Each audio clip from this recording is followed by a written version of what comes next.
Namaskar everyone. This journey began from Kanpur to Ujjain, a 12-hour overnight bus ride that felt less like travel and more like a quiet transition into something spiritual. By 7:30 in the morning, I had reached Ujjain, a city where time seems to move differently, slower, deeper, and almost sacred. First things first, I took an auto to my hotel, Hotel Jyotirlinga. The best part, it was very close to Mahakaleshwar Jyotirlinga.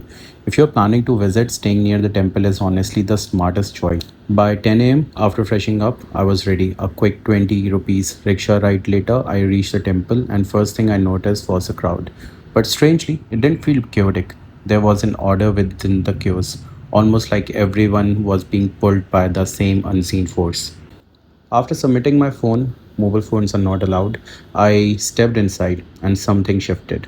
The noise faded, the rush slowed down, and suddenly it didn't feel like a crowded temple anymore. The line moved smoothly, and within minutes, I found myself standing in front of the shivling. And at that moment, it's really hard to explain.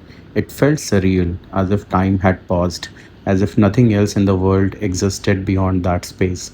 For almost 15 minutes, I stood there completely still, just absorbing the energy. The shivling was clearly visible, and there was this overwhelming sense of calm, like everything within me had just quieted down. It wasn't just darshan, it felt like connection. Honestly, I'd say VIP darshan isn't necessary during normal days, but during peak seasons or festivals, it's better to book a 250 rupees Shigra darshan ticket from official trust website. After darshan, I stepped out, collected my phone, and one thing to note, only the person who deposits it can retrieve it. And then I headed for breakfast, a simple plate of poha and chai, but somehow even that tasted better here. Still a bit hungry, we walked to a nearby spot, Kulcha Lal Parantha Das, and had chur chur naan. Delicious, filling, and exactly what we needed.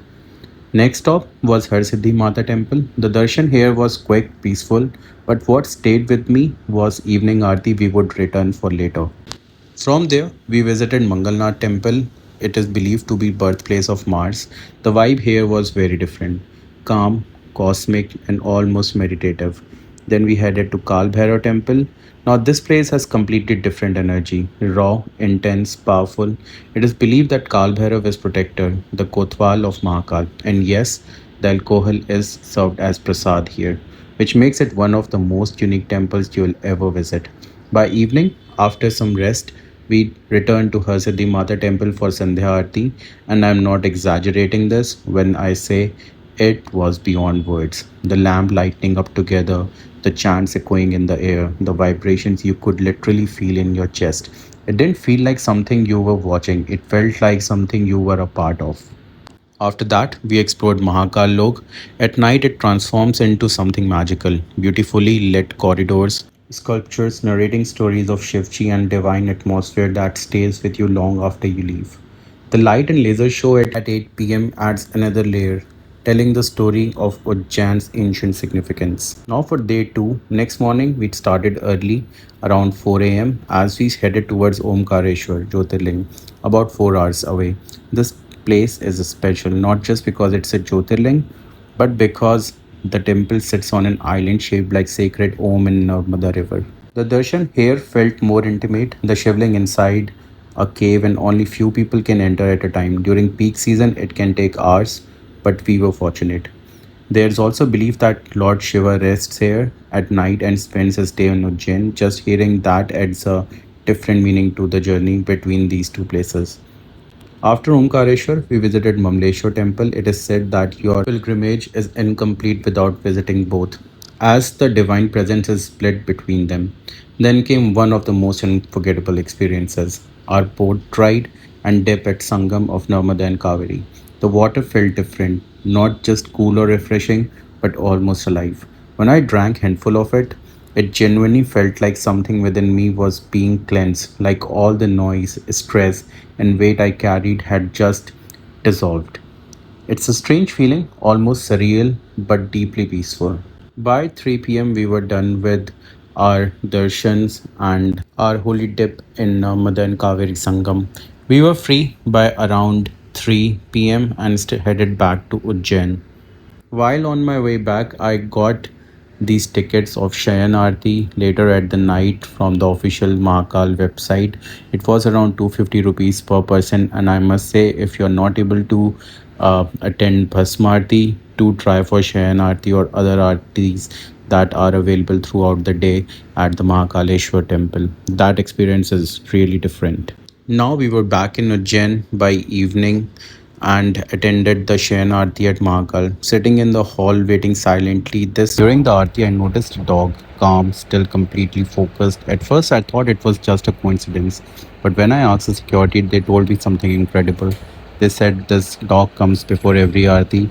He quietly waits in the hall like any other devotee, and the moment security allows people to move inside, he gets up almost as if he understands and walks in with everyone else.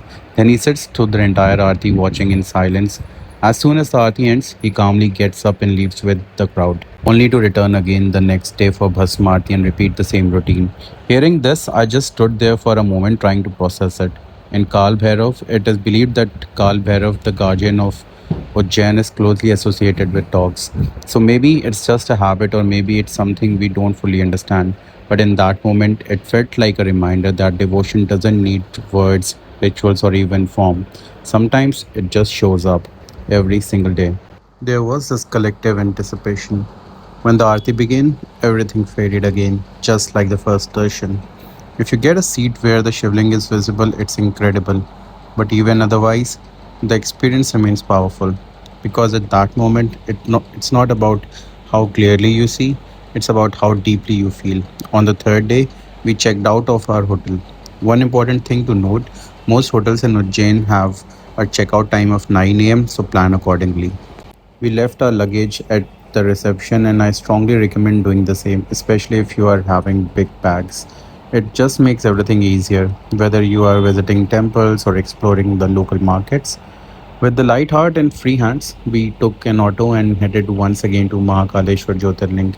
And honestly, standing there for darshan for third consecutive day, it didn't feel like coincidence. It felt like a blessing. Because in places like this, you start believing that you don't just visit Mahakal, Mahakal calls you. The darshan once again was peaceful, familiar, yet just as powerful. There is something about that space, the energy, the silence within the chaos that never feels the same twice, yet always feels deeply personal. After that, we visited Bharat Mata Mandir and then headed to Mahakal cinemas to watch a short film on Mahakal. The ticket was 75 rupees per person and the duration was about 20 minutes. To be honest, I had higher expectations based on how it was advertised. The actual film didn't quite match that level. You can easily find better documentaries online, but still, it gave us a nice break from intense afternoon heat outside. From there, we visited Bada Ganesh Mandir and explored few nearby temples. By around 2 p.m., we were done with most of our sightseeing, but since our bus was scheduled for 6:40 p.m., we had few hours to spare. So we went back to the hotel to get rest. After sitting in the lobby and chatting with the owner, he suggested we visit Bafna Namkeen, a place loved by locals for its namkeens and sweets. I initially had a Sapna Namkeen in mind but decided to take his recommendation. He also suggested Sri Ganga restaurant for lunch. With time still on our side, we headed to Bafna Namkeen, located in old part of the city near Sarafa Market. And I have to say this, walking through those lanes felt like stepping into soul of a gin. Narrow streets, bustling shops, people bargaining, the scent of fresh snacks in air. It had that raw old city charm that you just can't recreate. The shop itself was crowded, which honestly is a good sign. We tried few things and ended up buying ratlami save, sabji save, Kashmiri mixture, and some other varieties. We also tasted their famous Indrayani sweet, a local favorite, and everything was absolutely delicious. After shopping, we returned to the hotel, picked up our luggage, and headed towards Nanakheda bus stand since our bus was departing from there. Luckily, Sri Ganga restaurant had a branch near Nanakheda, so we decided to have our meal there. And honestly, that was just a great decision because bus stop food options are usually not most hygienic. After satisfying meal, we reached the bus stand. The bus was about 20 minutes late, but at that point it didn't really matter because the trip had already given us everything. 3 days of darshan, moments of peace, experiences that felt almost unreal. This wasn't just travel, it was something deeper, something that stays with you. Jai Shri Mahakal.